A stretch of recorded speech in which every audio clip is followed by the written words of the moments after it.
entrega más hacia el misterio.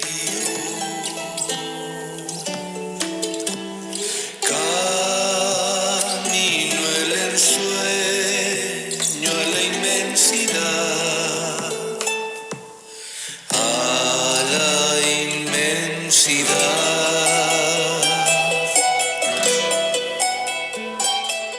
Bienvenidos a una entrega más del arte de ensoñar. Escrito por Carlos Castaneda.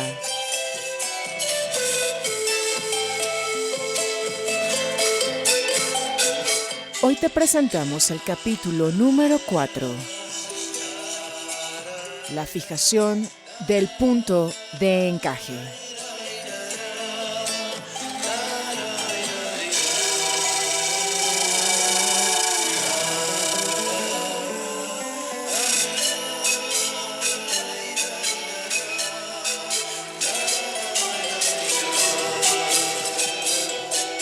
Bienvenidos, caminantes.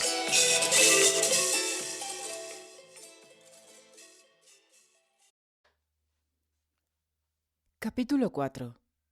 La fijación del punto de encaje.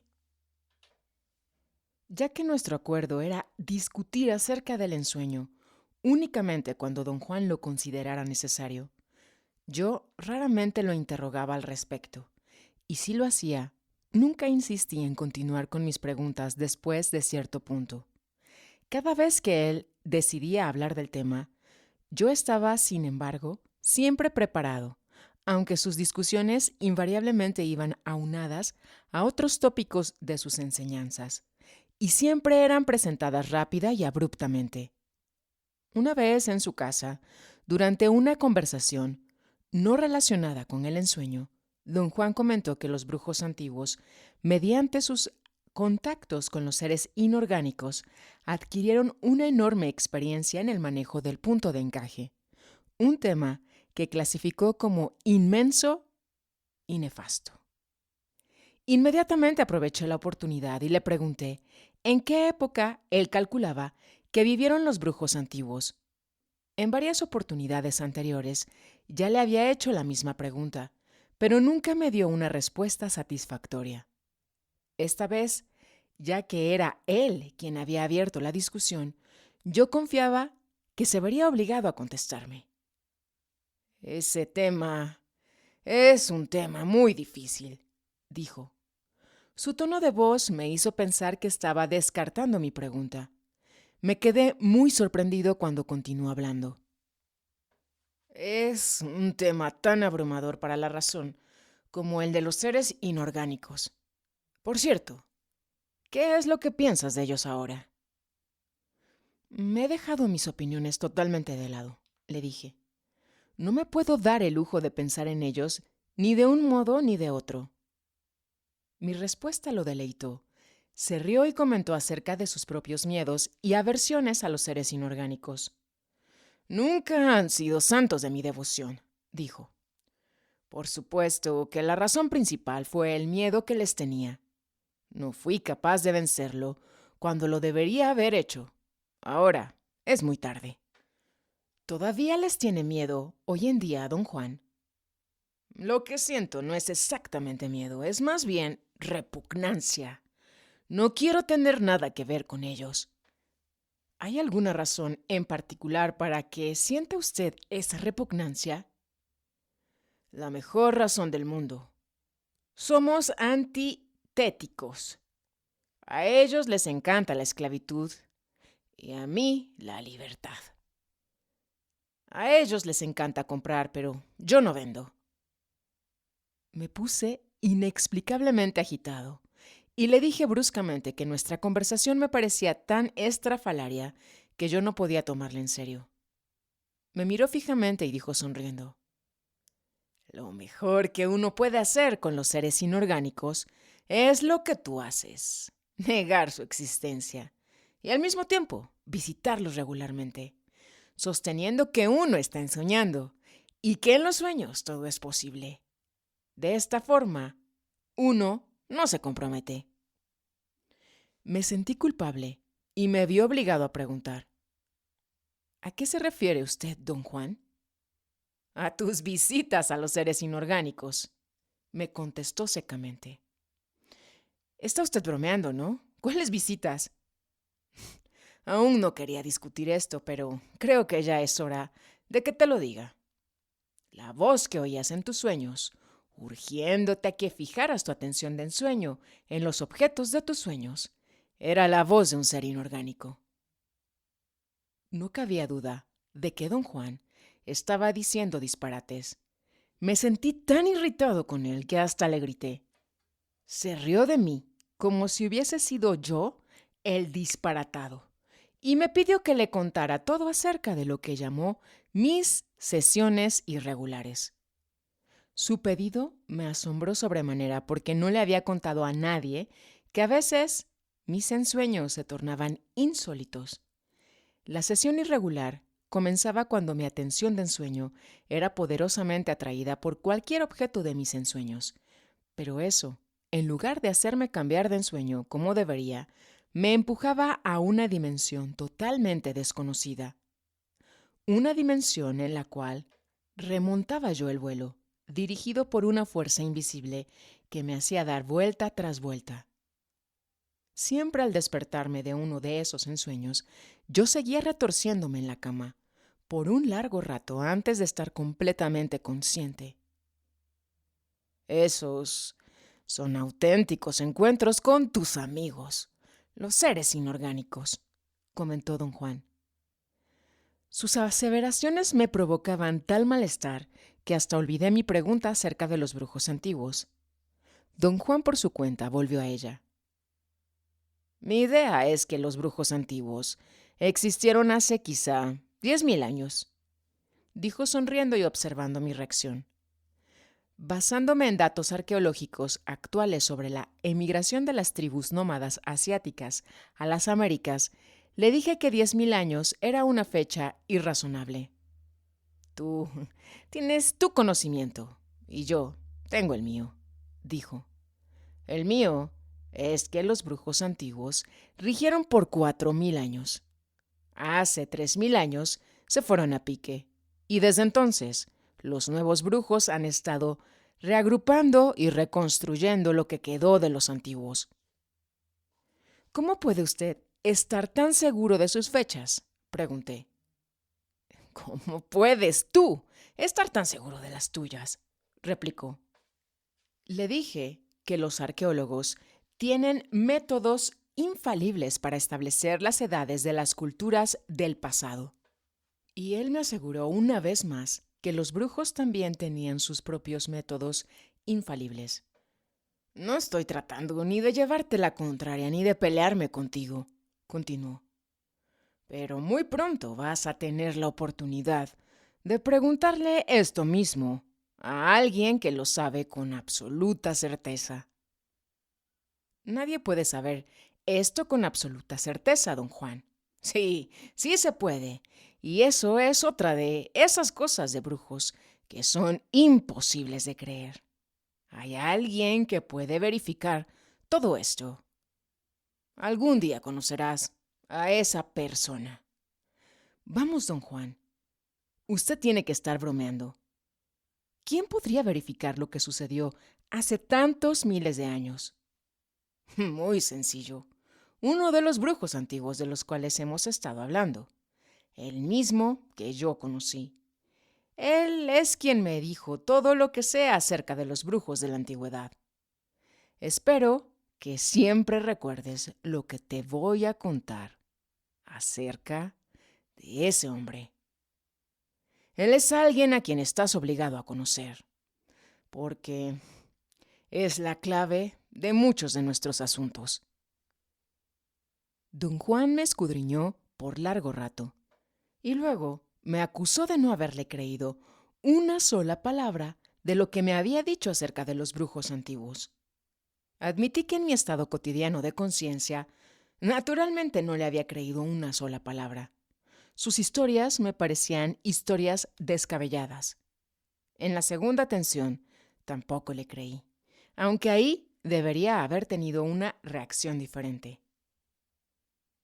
Se vuelven historias descabelladas únicamente cuando te pones a examinarlas como si fueran eventos del mundo diario, remarcó. Si no involucraras tu sentido común, todo esto sería estrictamente una cuestión de energía.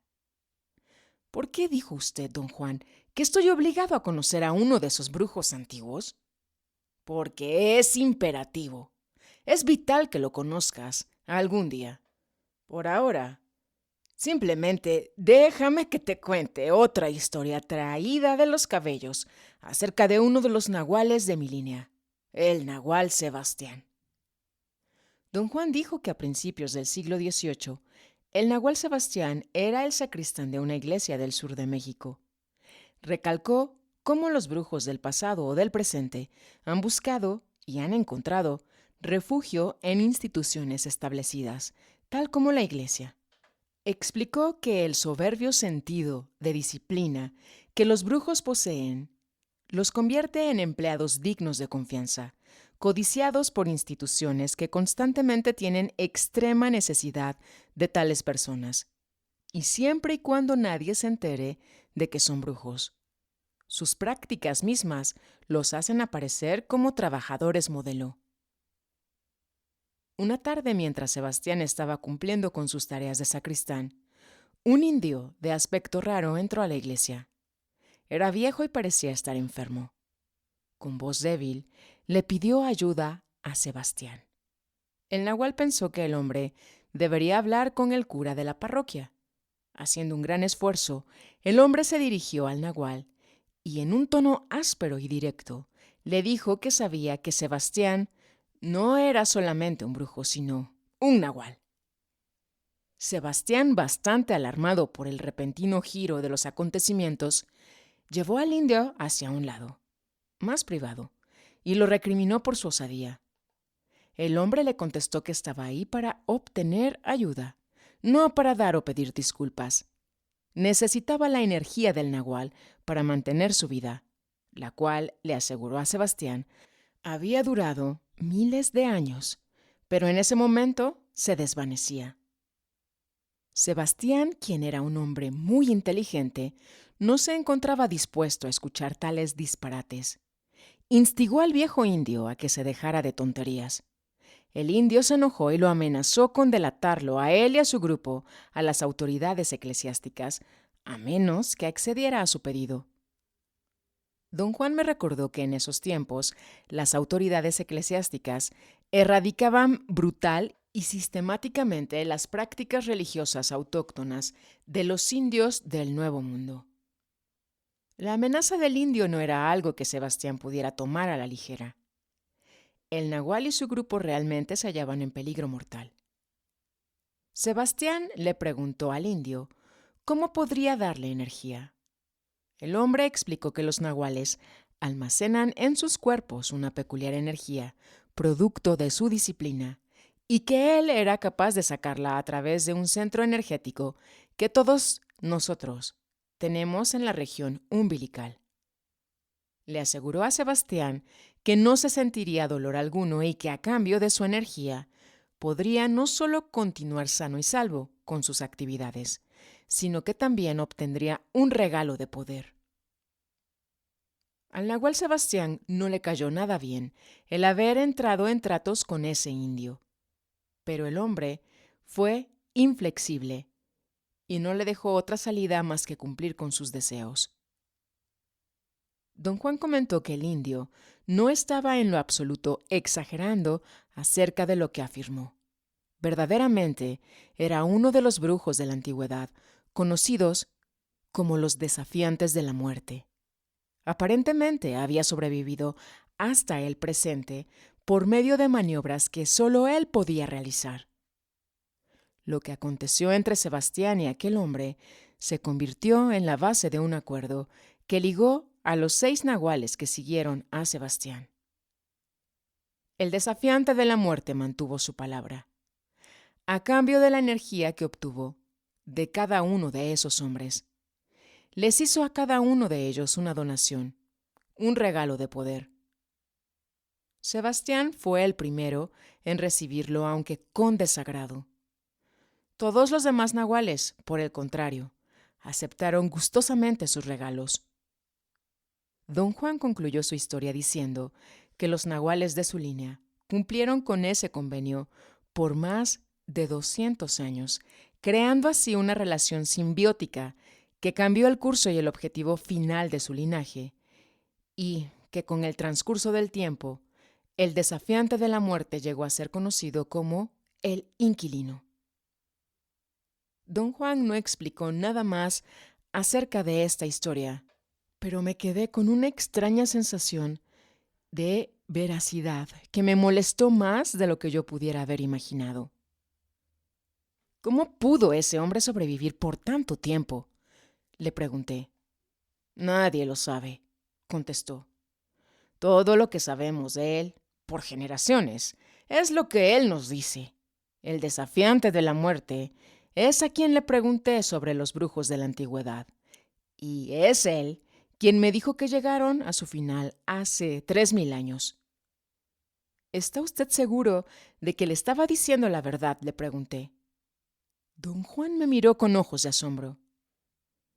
Cuando uno está allí, frente a ese inconcebible desconocido, dijo, señalando a su alrededor, uno no se sale con mentiras pinches.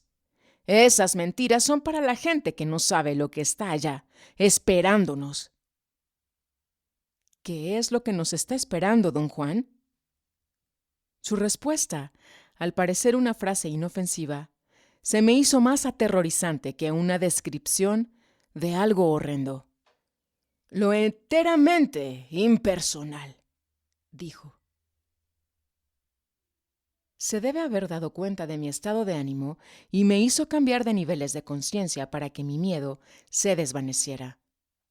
Unos meses más tarde, mi práctica de ensueño tomó un giro inusitado. En mis sueños, empecé a obtener respuestas a preguntas que estaba planeando hacerle a don Juan. Lo más raro de esta extraña situación fue que, en un santiamén, me empezó a ocurrir lo mismo cuando estaba despierto.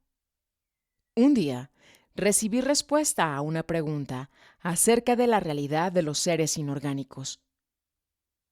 Los había ensoñado tantas veces que empecé a creer que realmente existían. Tenía muy en cuenta el haber tocado a uno de ellos, en ese estado de conciencia seminormal en el desierto de Sonora. Además, en mis ensueños, periódicamente entraba en mundos que yo seriamente dudaba fueran producto de mi imaginación. Por ello, quería hacerle a don Juan una pregunta concisa. La formulé en mi mente. Si los seres inorgánicos son reales, ¿en qué parte del universo está el reino donde ellos existen? Después de repetir la pregunta en mi mente, escuché una risa extraña, igual a la que había escuchado el día que forcejé con el ser inorgánico.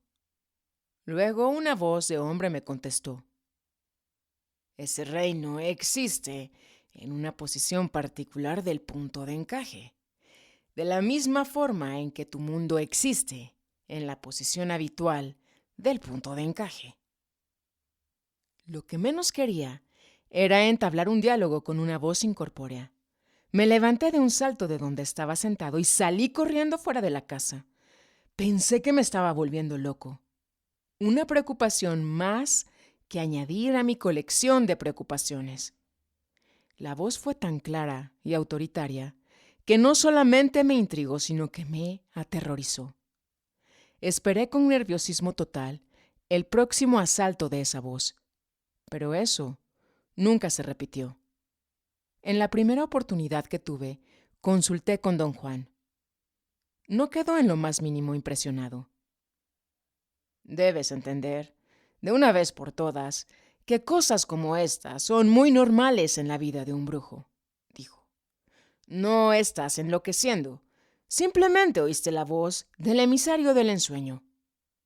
Al cruzar la primera o la segunda compuerta del ensueño, los ensoñadores llegan a una fuente universal de energía y empiezan a ver cosas o a escuchar voces. Realmente no son voces, es una sola voz. Los brujos la llaman La voz del emisario de ensueño. ¿Qué es el emisario de ensueño? Una carga de energía diferente a la nuestra.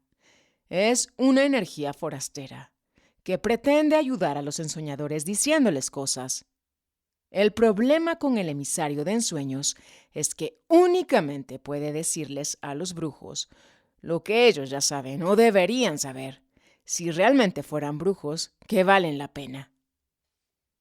El que me diga usted que es una carga de energía no me ayuda en lo absoluto, don Juan. ¿Qué clase de energía? ¿Benigna, maligna o qué? Es simplemente lo que te dije. Una energía diferente a la nuestra. Una fuerza impersonal que nosotros convertimos en algo muy personal por el hecho de que tiene voz. Algunos brujos juran que les aconseja. Hasta la ven. O como tú, simplemente la oyen como una voz de hombre o de mujer. Una voz que les describe situaciones del momento. La mayoría de las veces, los brujos toman estas descripciones erróneamente, como consejos sagrados. ¿Por qué se llega a oír esa energía como una voz?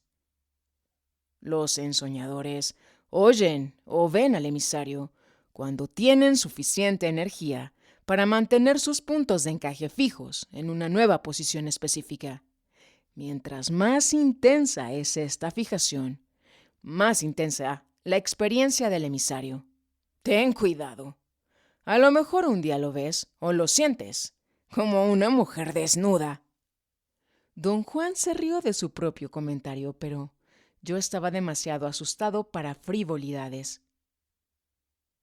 ¿Es esta fuerza capaz de materializarse?, pregunté. Por supuesto, contestó. Y todo depende de cuán fijo esté el punto de encaje. Sin embargo, si se mantiene cierto grado de desapego, nada sucede. El emisario permanece como lo que es, una fuerza impersonal que actúa con nosotros debido a la fijación de nuestros puntos de encaje.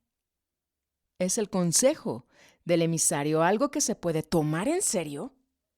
Nada de lo que dice es consejo. Únicamente describe lo que está frente a uno. Las conclusiones son nuestras propias deducciones. Le dije a don Juan lo que la voz me había dicho. ¿Ya ves? Es exactamente lo que te dije, recalcó. El emisario no te dijo nada nuevo. Sus aseveraciones fueron correctas, pero únicamente parecía que te estaba revelando algo nuevo. Lo que el emisario hizo fue meramente repetirte lo que tú ya sabías. Lo siento mucho, don Juan, pero no puedo decir que yo sabía todo eso. Sí, puedes decirlo. Tú sabes ahora infinitamente más de lo que racionalmente sospechas acerca del misterio del universo. Pero esa es la dolencia del género humano, saber más de lo que sospechamos acerca del misterio del universo. A pesar de todo lo que dijo don Juan, el haber experimentado el increíble fenómeno de la voz del emisario, por mi propia cuenta, me causó una tremenda euforia.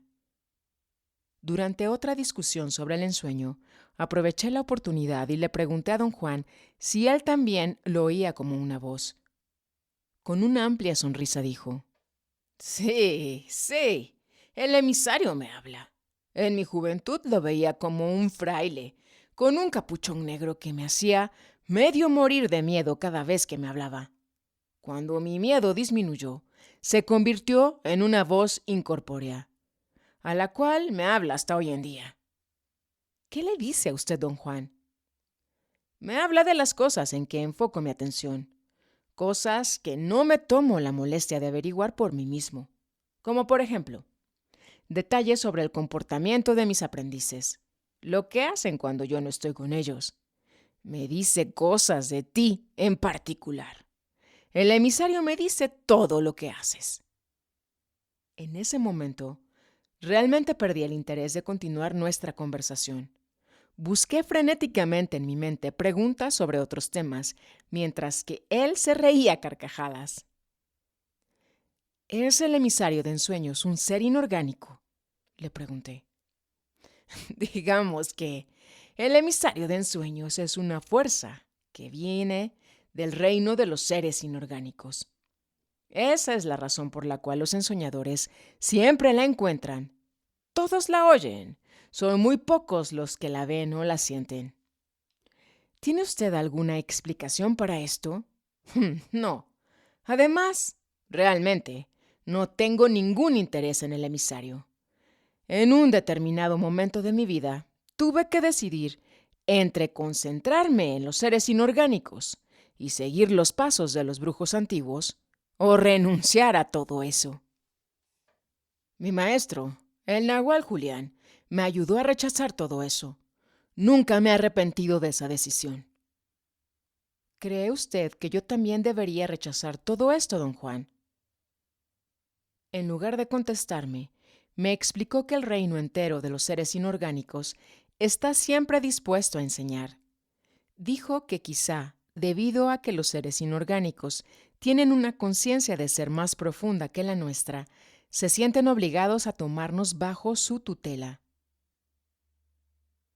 Yo no encontré ninguna razón para convertirme en su alumno, añadió. El precio de su instrucción es demasiado caro. ¿Cuál es su precio? Nuestras vidas, nuestra energía, demandan total devoción hacia ellos. En otras palabras, nos roban la libertad. Pero, ¿qué es lo que ellos enseñan?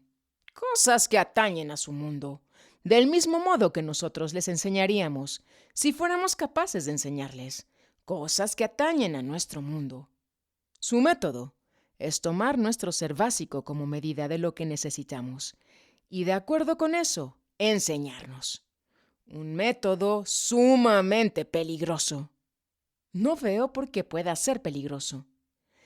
Si alguien va a tomar a tu ser básico como media, con todos tus vicios, tus miedos y avaricia, y envidias, y toda tu porquería, y va a enseñarte lo que satisfaga a ese desastroso estado de ser, ¿cuál crees que será el resultado?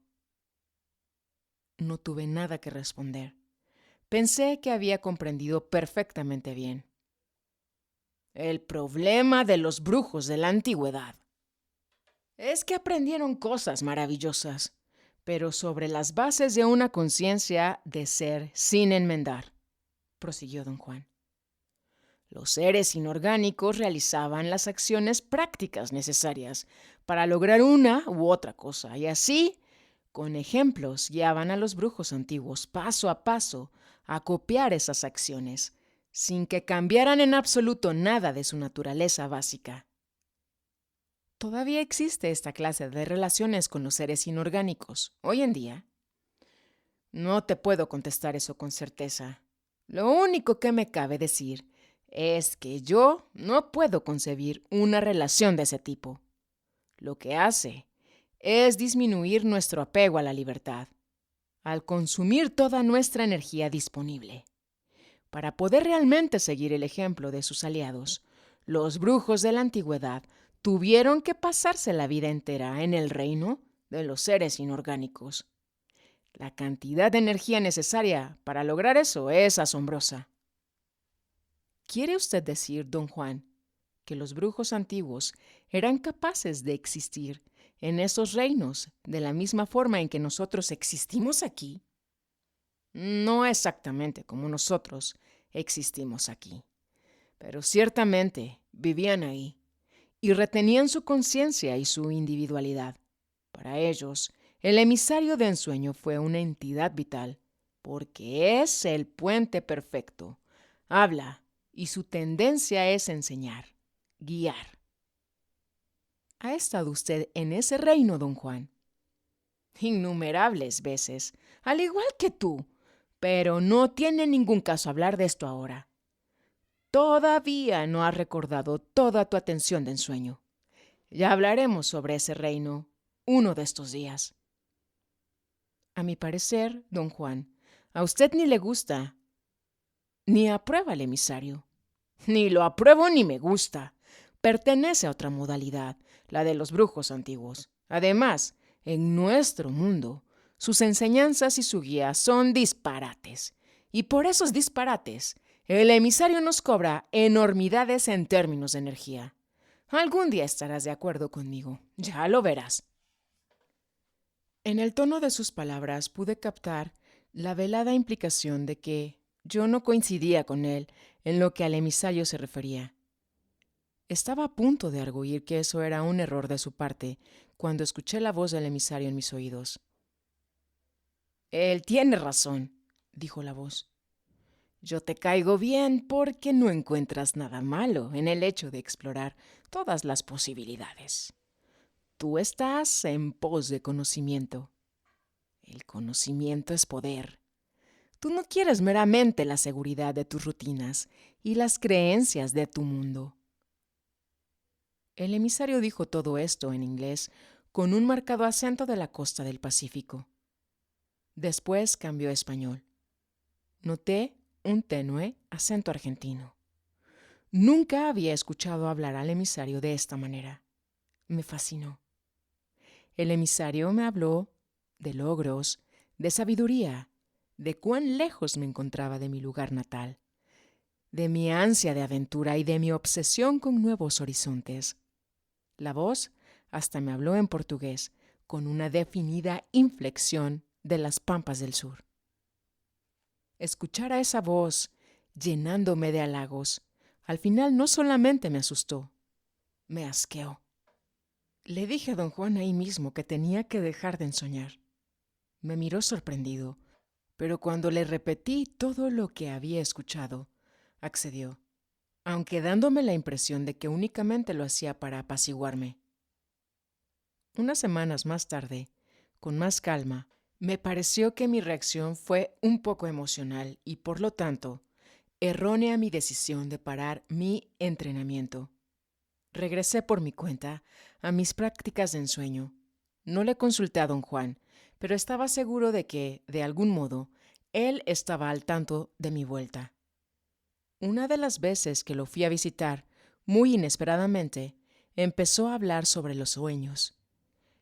El mero hecho de que no nos hayan enseñado a tomar a los sueños como un genuino campo de exploración no quiere decir que no lo sean, comenzó.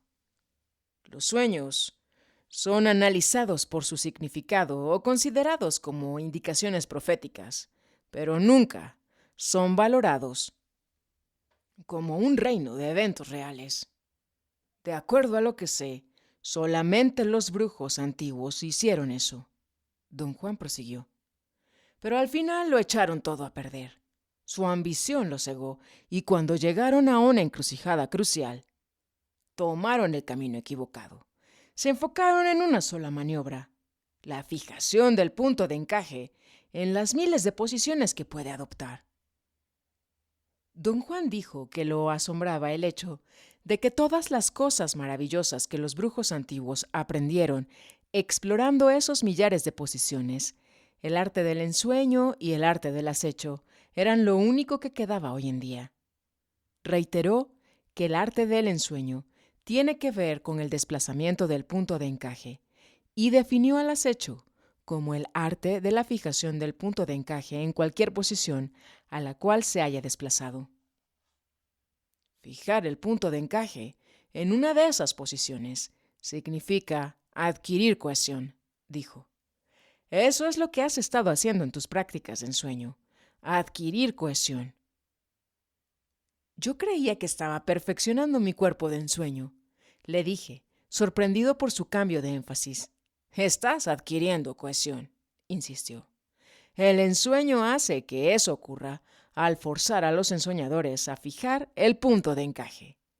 La atención de ensueño, el cuerpo energético, la segunda atención, la relación con los seres inorgánicos y el emisario, son todos productos de la fijación del punto de encaje en diferentes posiciones de ensueño. ¿Qué es una posición de ensueño, don Juan? Una posición a la que el punto de encaje ha sido desplazado durante el sueño. ¿Cómo es que fijamos el punto de encaje en una posición de ensueño? Sosteniendo la vista de cualquier objeto en los sueños, o cambiando de ensueño a voluntad. Con tus prácticas de ensueño, estás realmente ejercitando tu capacidad de cohesión. Esto quiere decir que estás ejercitando tu capacidad de sostener una nueva forma energética al mantener el punto de encaje fijo en la posición que adopta con el ensueño. ¿Realmente mantengo otra forma energética, don Juan? No exactamente, y no porque no puedas, sino simplemente porque estás empezando por desplazar tu punto de encaje dentro del huevo luminoso en lugar de moverlo fuera de él. Los cambios del punto de encaje causan pequeñas transformaciones, las cuales prácticamente no se notan. El reto de tales cambios es que son tan pequeños y tan numerosos que mantener cohesión en todos ellos es un verdadero triunfo. ¿Cómo podemos saber que mantenemos la cohesión? Lo sabemos por la claridad de nuestra percepción. Cuanto más clara sea la visión de nuestros ensueños, mayor es nuestra cohesión. Dijo que ya era hora de que yo aplicara en las prácticas lo que había aprendido en mis ensueños. Sin darme tiempo a preguntar nada, me pidió que enfocara mi atención como si estuviera ensoñando, en el follaje de un árbol del desierto que crecía cerca de ahí, un mezquite. ¿Quiere usted que lo mire fijamente?, le pregunté. No quiero que lo mires fijamente. Quiero que hagas algo muy especial con ese follaje, dijo. Acuérdate de que en tus sueños, una vez que eres capaz de sostener la vista en cualquier objeto, estás realmente sosteniendo una nueva posición de ensueño. Ahora, mira fijamente a esas hojas, como si estuvieras en un ensueño, con una muy significativa variación. Vas a sostener tu atención de ensueño en las hojas de ese mezquite, en la conciencia de ser, del mundo cotidiano. Mi nerviosidad me hizo imposible seguir el hilo de sus instrucciones. Me explicó pacientemente que al mirar fijamente al follaje se llevaría a cabo un diminuto desplazamiento de mi punto de encaje. Luego, al entrar en mi atención de ensueño, a consecuencia de mirar fijamente a cada hoja, lo que yo haría es fijar ese diminuto desplazamiento. Y al hacerlo, mi cohesión me haría percibir en términos de la segunda atención. Añadió riéndose, que el proceso era ridículo de tan simple que era. Don Juan tenía razón. Todo lo que necesité fue enfocar y mantener mi atención en las hojas. Y en un instante fui atraído por una sensación de vórtice como en mis sueños. El follaje del mezquite se convirtió en un universo de datos sensoriales. Fue como si el follaje me hubiese engullido. Si tocaba las hojas, podía realmente sentirlas. También podía olerlas. Mi atención de ensueño era multisensorial, en lugar de ser únicamente visual, como en mis ensueños diarios. Lo que empezó con fijar la vista en el follaje del mezquite se convirtió en un ensueño. Creí que me encontraba en un árbol irreal, como me había encontrado en árboles de incontables ensueños, y naturalmente me comporté con ese árbol irreal como había aprendido a comportarme en mis ensueños. Me moví de objeto en objeto, atraído por la fuerza de un vórtice que se formaba en cualquier parte del árbol en la cual enfocara mi multisensorial atención de ensueño. Estos vórtices se formaban no solo al fijar mi vista, sino también al tocar cualquier cosa, con cualquier parte de mi cuerpo. En un momento dado, tuve un ataque de dudas racionales. Comencé a preguntarme si sería posible que me hallara físicamente subido al mezquite en un estado de confusión, abrazando las hojas y perdido en el follaje sin saber lo que hacía. O quizá me había quedado dormido, hipnotizado por el revoloteo de las hojas en el viento, y estaba ensoñando. Pero al igual de lo que me ocurría en ensueños, mis preguntas fueron tan fugaces que duraron solo un instante, y luego la fuerza de lo que estaba sucediendo las anuló por completo. Un repentino movimiento a mi alrededor sacudió todo y me hizo virtualmente emerger de la hojarasca, como si me hubiera desprendido de la atracción magnética del árbol. Me encontré entonces mirando a un inmenso horizonte, desde un terreno elevado.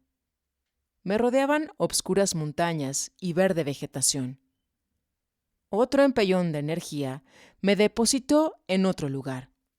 Árboles enormes se asomaban por todos lados en forma amenazadora. Eran más grandes que los pinos de los estados de Oregón y Washington. Nunca jamás había yo visto un bosque como ese.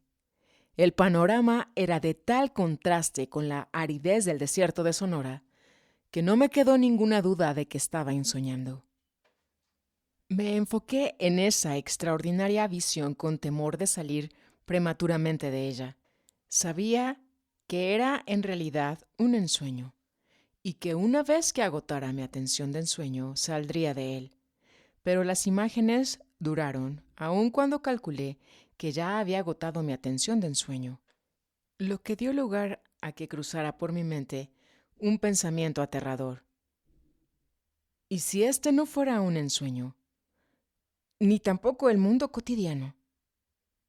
Asustado de la misma forma que un animal debe de experimentar el susto, regresé a la hojarasca de la cual había emergido. El ímpetu de mi retroceso me empujó de un extremo al otro del follaje y me jaló fuera del árbol. En un abrir y cerrar de ojos estaba parado junto a don Juan, en la puerta de su casa en el desierto de Sonora. Inmediatamente tomé conciencia de que había entrado en un estado en el que podía pensar coherentemente, pero no podía hablar. Don Juan me instó a que no me preocupara. Dijo que nuestra facultad del habla es extremadamente frágil y que los ataques de mudez eran comunes entre los brujos que se aventuraban más allá de los límites de la percepción normal. Mi primera impresión fue que don Juan sentía lástima por mí. Pero la voz del emisario de ensueño dijo claramente en ese instante que en unas horas, después de dormir, estaría yo perfectamente bien. Al despertarme y a petición de don Juan, le describí lo que había visto y hecho. Me advirtió que no me fiara de mi racionalidad para comprender mi experiencia, no porque estuviera de ninguna forma perjudicada, sino porque lo sucedido era un fenómeno fuera de los límites de la razón. Naturalmente, arguí, porque así lo creía, que no podía haber nada fuera de los límites de la razón, que puede haber cosas que no estén claras, pero que tarde o temprano la razón siempre encuentra una forma de aclararlas. Con extrema paciencia, don Juan señaló que la razón, el sentido común, el buen juicio, fuentes de gran orgullo para nosotros, porque las consideramos consecuencia directa de nuestro valor personal, son meramente el resultado de la fijación del punto de encaje en su posición habitual. Cuanto más rígido y fijo, más grande nuestra confianza en nosotros mismos, más grande nuestra idea de que podemos explicar lo que fuera. Añadió que el ensueño, al darnos fluidez para entrar en otros mundos, destruye nuestra idea del yo, que sabe todo. Llamó al ensueño una empresa de dimensiones inimaginables, que después de hacernos percibir todo lo que puede ser percibido, hace que el punto de encaje dé un salto fuera del reino humano, a fin de hacernos percibir lo inconcebible. Nos encontramos, de nuevo, frente al tema más importante del mundo de los brujos antiguos, la posición del punto de encaje, prosiguió. El anatema de los brujos antiguos, al igual que la aflicción de la humanidad actual. ¿Por qué dice eso usted, don Juan? Porque ambos, la humanidad actual y los brujos de la antigüedad, son las víctimas de la posición del punto de encaje. La humanidad, por no saber que el punto de encaje existe, por no saberlo, estamos obligados a considerar a los productos de su posición habitual como cosas finales e indiscutibles. Y los brujos antiguos, por saber que el punto de encaje existe y que se lo puede manejar con relativa facilidad, Debes evitar caer en esas dos trampas, continuó. Sería realmente repugnante que te aunaras a la humanidad, como si no supieras acerca de la existencia del punto de encaje. Pero sería aún más odioso que te aunaras a los brujos antiguos y que manejaras al punto de encaje para tu ganancia personal. Todavía no entiendo cuál es la conexión de todo esto con la experiencia que tuve ayer. Ayer te encontrabas en otro mundo, diferente, pero real. Si me preguntas dónde se encuentra ese mundo, yo te tendré que contestar que está en la posición del punto de encaje. Si mi respuesta no tiene ningún sentido para ti, entrarás en un enredo diabólico.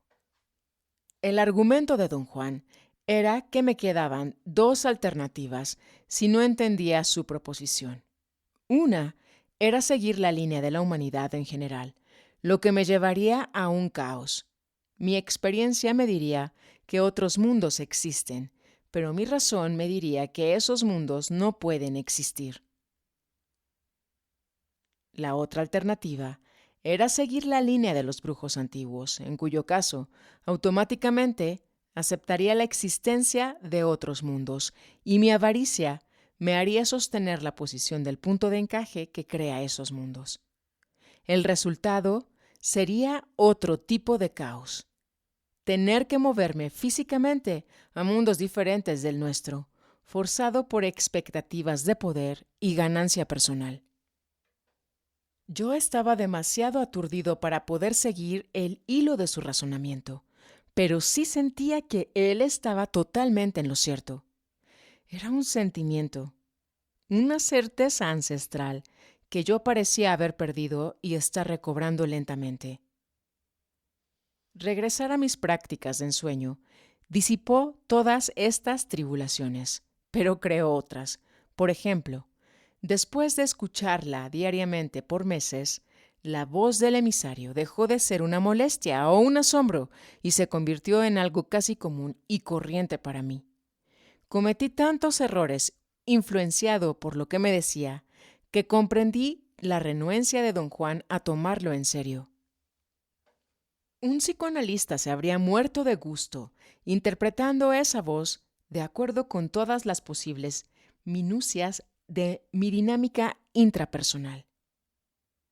Don Juan mantenía inmutablemente que el emisario es una fuerza impersonal y constante, procedente del reino de los seres inorgánicos.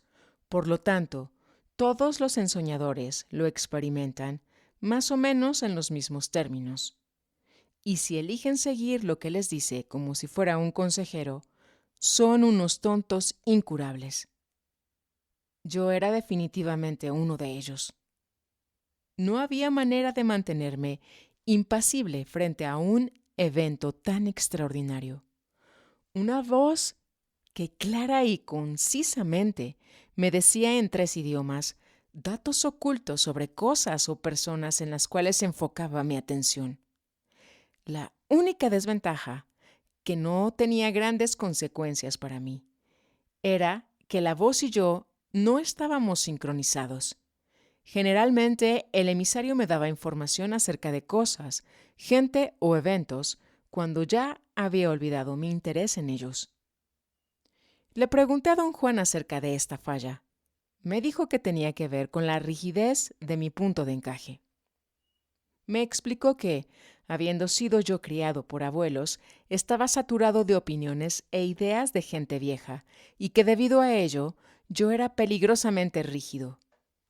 Dijo que su método de darme pociones de plantas alucinógenas no había sido otra cosa sino un esfuerzo para sacudir mi punto de encaje y así permitir que tuviera un margen mínimo de fluidez. Si no desarrollas ese margen, continuó, o te vuelves más rígido, o te conviertes en un brujo histérico, o haces las dos cosas. Mi interés en contarte anécdotas de los brujos antiguos no es para hablar mal de ellos, sino para ponerte al tanto de lo que eran. Tarde o temprano, tu punto de encaje va a adquirir más fluidez, pero no lo suficiente como para contrarrestar tu tendencia a ser como ellos, rígido e histérico. ¿Cómo puedo evitar eso, don Juan? Hay un modo. Los brujos lo llaman el puro entendimiento. Yo lo llamo el romance con el conocimiento. Es el impulso que los brujos utilizan para saber, para descubrir y para quedarse boquiabiertos de asombro y admiración con lo que descubren. Don Juan cambió de tema y pasó a explicar en mayor detalle la fijación del punto de encaje. Dijo que al ver el punto de encaje de los niños oscilando constantemente y cambiando fácilmente de lugar como movido por un temblor, los brujos antiguos llegaron a la conclusión de que su posición habitual no es innata sino creada por los hábitos, viendo, también, que es solamente en los adultos que éste se fija en un lugar definido. Supusieron que la ubicación específica del punto de encaje promueve una manera específica de percibir. A consecuencia del uso, esta manera específica de percibir se convierte en un sistema para la interpretación de datos sensoriales. Don Juan señaló que para existir, dicho sistema precisa de una leva general. Todos nosotros, los seres humanos, al nacer, somos reclutados en él y nos pasamos una vida entera ajustando imperiosamente nuestra percepción para que concuerde con las demandas de este sistema. Por ello, tenían razón los brujos antiguos al sostener que el acto de revocarlo y percibir energía directamente es lo que transforma a una persona en brujo. Don Juan expresó su admiración una y otra vez por lo que llamó el mayor logro de nuestra socialización básica como seres humanos: inmovilizar nuestro punto de encaje en su posición habitual. Explicó que una vez que su posición es fija, nuestra percepción puede ser entrenada y dirigida a interpretar lo que percibimos. Nuestro proceso de socialización empieza entonces a guiarnos, a percibir más en términos de nuestro sistema que en términos de nuestros sentidos. Don Juan aseguraba que la percepción humana es universalmente homogénea, debido a que el punto de encaje de toda la raza humana está fijo en el mismo sitio. Don Juan dijo que los brujos prueban todo esto al comprobar que lo que se percibe no tiene sentido alguno. Cuando el punto de encaje se ha desplazado fuera de cierto nivel y nuevos filamentos energéticos universales empiezan a ser percibidos. La razón de ello es que los nuevos filamentos traen nuevos datos sensoriales que no son parte de dicho sistema. Percibir sin nuestro sistema es, por supuesto, algo caótico. Don Juan continuó. Pero por más extraño que parezca, cuando nos creemos realmente perdidos, nuestro sistema se recupera y viene a nuestro rescate, transformando nuestra nueva e incomprensible percepción en un mundo totalmente comprensible. Exactamente como te sucedió cuando fijaste tu mirada en las hojas del árbol de mezquite. Tu percepción fue caótica. Por un momento todo se te vino encima y tu sistema de interpretación no funcionó. Después, el caos se aclaró y ahí estabas, frente a un mundo nuevo. Nos encontramos otra vez en el mismo atascadero de antes. ¿Existe realmente ese mundo o es una mera elaboración de mi mente? Ciertamente regresamos a lo mismo y la respuesta es aún la misma. Ese mundo realmente existe en la precisa posición en que se encontraba tu punto de encaje en ese momento. Para percibirlo claramente, necesitaste cohesión. Necesitaste mantener tu punto de encaje fijo en esa nueva posición, lo cual hiciste. El resultado fue que por un rato fuiste capaz de percibir un mundo totalmente nuevo. Pero, ¿podrían otros percibir ese mismo mundo? Sí, si tuvieran la uniformidad y cohesión que tenías tú en ese momento. Uniformidad es mantener al unísono la misma posición del punto de encaje. Acechar la percepción era como los brujos antiguos llamaban al acto de adquirir uniformidad y cohesión fuera del mundo normal. El arte del acecho, continuó, como ya lo dije antes, tiene que ver con la fijación del punto de encaje. A través de la práctica, los brujos antiguos descubrieron que, como es importante desplazar el punto de encaje, es aún de mayor importancia hacer que se quede fijo en su nueva posición, cualquiera que ésta fuere. Explicó que si el punto de encaje no se logra estabilizar, no hay forma posible de que podamos percibir coherentemente. Lo que entonces percibiríamos sería un caleidoscopio de imágenes disociadas. Dijo que esta fue la razón por la cual los brujos antiguos pusieron tanto énfasis en el ensueño como en el acecho, y que un arte no puede existir sin el otro, especialmente en la clase de actividades en las cuales los brujos antiguos estaban envueltos. ¿Cuáles eran esas actividades, don Juan?, pregunté. Don Juan dijo que eran actividades complejísimas derivadas de los desplazamientos del punto de encaje.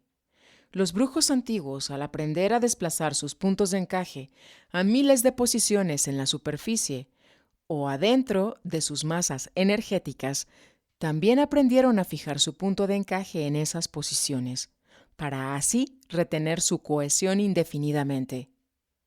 Los brujos antiguos llamaban a eso las marañas de la segunda atención. ¡Oh, la gran aventura de lo desconocido!, añadió. ¿Cuál era el beneficio de todo esto, don Juan? No podemos hablar aquí de beneficios. Aquí podemos únicamente hablar de resultados finales. Dijo que la cohesión de los brujos antiguos era tal que les permitió llegar a ser perceptual y físicamente todo lo que sus puntos de encaje dictaban. Podían transformarse en cualquier cosa dentro del inventario específico que cada uno de ellos poseía. Don Juan llamaba un inventario a todos los detalles perceptibles necesarios para convertirse, por ejemplo, en jaguares, pájaros, insectos, etcétera, etcétera. Para mí es muy difícil creer que esa transformación pueda ser posible, le dije. Es posible, aseguró. No tanto para ti o para mí, pero sí para ellos. Para ellos eso no era nada.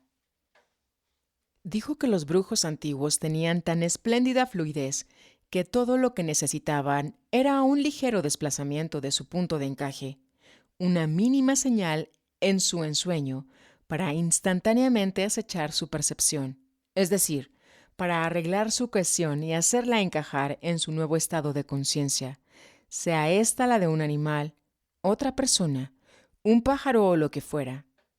Pero, ¿no es eso lo que los enfermos mentales hacen? ¿Crear su propia realidad?, pregunté.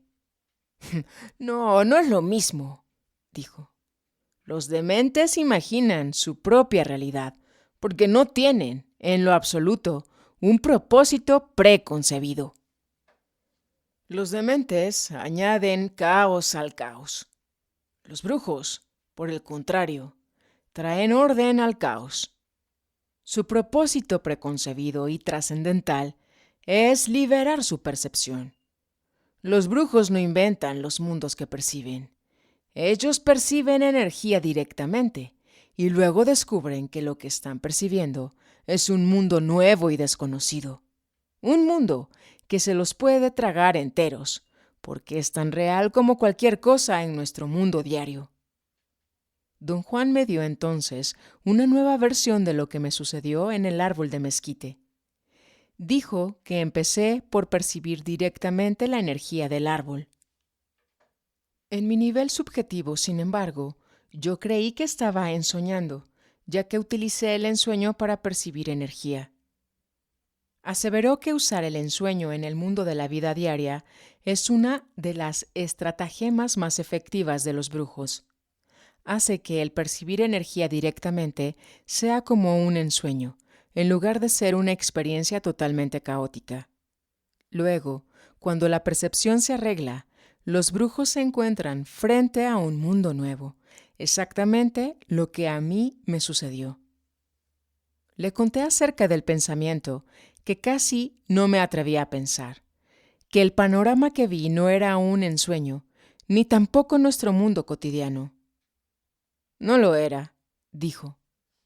Te lo he dicho una y otra vez.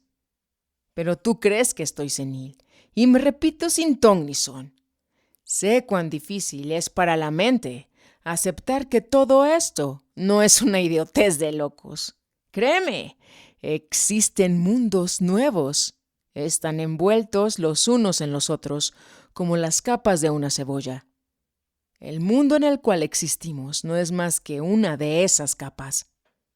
¿Quiere usted decir, don Juan, que el propósito de sus enseñanzas es prepararme para ir a esos mundos? No, no quise decir eso. Vamos a esos mundos solamente como un ejercicio. Esos viajes son los antecedentes de los brujos de ahora. Hacemos el mismo tipo de ensueño que los brujos antiguos solían hacer, pero en cierto momento nos desviamos a un nuevo terreno. Los brujos antiguos preferían los cambios del punto de encaje. Por lo tanto, siempre se encontraban en territorios más o menos conocidos o predecibles. Nosotros preferimos los movimientos del punto de encaje. Los brujos antiguos iban en pos de lo humanamente desconocido. Nosotros buscamos lo desconocido que está fuera de lo humano. No he llegado a eso todavía, ¿verdad? No, tú estás solamente empezando. Y al empezar, todo ensoñador tiene que seguir los pasos de los brujos antiguos. Después de todo, ellos fueron quienes inventaron el arte del ensueño. A ti todavía te queda mucho pan por rebanar. Además, tengo que ser extremadamente cuidadoso contigo, porque tu carácter está totalmente ligado al de los brujos antiguos. Ya te he dicho esto muchas veces, pero siempre te las ingenias para descartarlo. A veces hasta pienso que una energía de otro mundo te guía y te aconseja, pero luego dejo a un lado esa idea porque eso sí que es algo descabellado. ¿De qué está usted hablando, don Juan? Inconscientemente has hecho dos cosas que me preocuparon sin medida. La primera vez que te presté mi energía para que ensoñaras, viajaste con tu cuerpo energético a un lugar fuera de este mundo, y ahí caminaste. Y luego volviste a viajar con tu cuerpo energético a través del mezquite a otro sitio fuera de este mundo. Las dos veces partiendo desde la conciencia del mundo diario. ¿Por qué le preocupa esto? Ensoñar es demasiado fácil para ti. Y si no tenemos cuidado, esa puede ser tu perdición. Ensoñar así conduce a lo desconocido que aún es cuestión humana. Como te dije, los brujos de hoy se esfuerzan por alcanzar lo desconocido que ya no es cuestión humana. ¿Qué puede ser lo desconocido que no es cuestión humana? Mundos inconcebibles que están fuera de la banda del hombre, pero que aún podemos percibir. La predilección de los brujos de hoy en día es entrar en mundos fuera del dominio humano, mundos completamente inclusivos, no meramente entrar en el reino de los pájaros, o en el reino de los animales, o en el reino de los seres humanos, aunque este fuese el reino del hombre desconocido. Te estoy hablando de mundos como el que vivimos, mundos completos con un sinfín de reinos. ¿Dónde están esos mundos, don Juan? ¿En las diferentes posiciones del punto de encaje? Efectivamente, en las diferentes posiciones del punto de encaje. Digamos que los brujos llegan a esos mundos usando los movimientos del punto de encaje, no simplemente los cambios. Entrar en esos mundos requiere del tipo de ensueño que solamente los brujos de ahora practican. Los brujos antiguos se mantuvieron alejados de él, porque requiere un gran desapego y absoluta ausencia de importancia personal, un precio que no estuvieron dispuestos a pagar. Para los brujos que ensueñan hoy en día, ensoñar es la libertad de percibir mundos más allá de todo lo imaginable. Pero, ¿cuál es el sentido de percibir todo eso? Ya me hiciste hoy la misma pregunta. Hablas como un verdadero mercachifle. Me va a dar buen resultado. ¿Cuál es el riesgo o la ganancia de mi inversión? No hay manera de responder a esas preguntas. La mente del mercachifle está hecha para el comercio, pero la libertad no puede ser una inversión. La libertad es una aventura sin fin, en la cual arriesgamos nuestras vidas y mucho más, por unos momentos que no se pueden medir con palabras o pensamientos. No fue mi intención hablar como mercachifle al hacerle esa pregunta a don Juan. Lo que quiero saber es cuál podría ser la fuerza que impulse a un perfecto haragán como yo para que hiciera todo esto. La búsqueda de la libertad es la única fuerza que yo conozco. Libertad de volar en ese infinito. Libertad de disolverse, de elevarse, de ser como la llama de una vela, que aún al enfrentarse a la luz de 1 billón de estrellas, permanece intacta, porque nunca pretendió ser más de lo que es, la llama de una vela.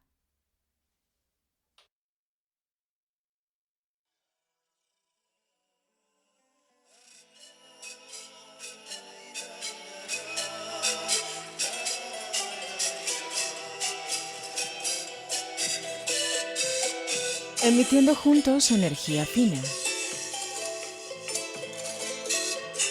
Lunes 22 de abril del año 2024. Por los que uno debe luchar, los encuentros con el poder. Nos desafían, nos prueban, nos retan. Por ello, nos entrenamos como guerreros para elegir las batallas. Hay llamados que solo ocurren una vez. ¿Estás listo? ¿Estás lista para acudir y entrar en ti? Desde el eje neovolcánico Cholula, Puebla, México. Hemisferio norte de América. Planeta Madre Tierra.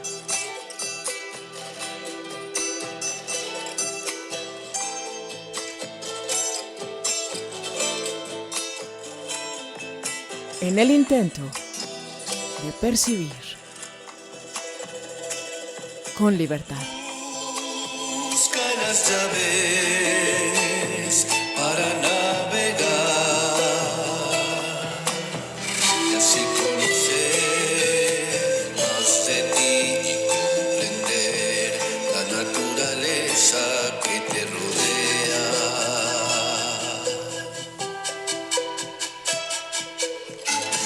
Hasta un nuevo encuentro, caminantes.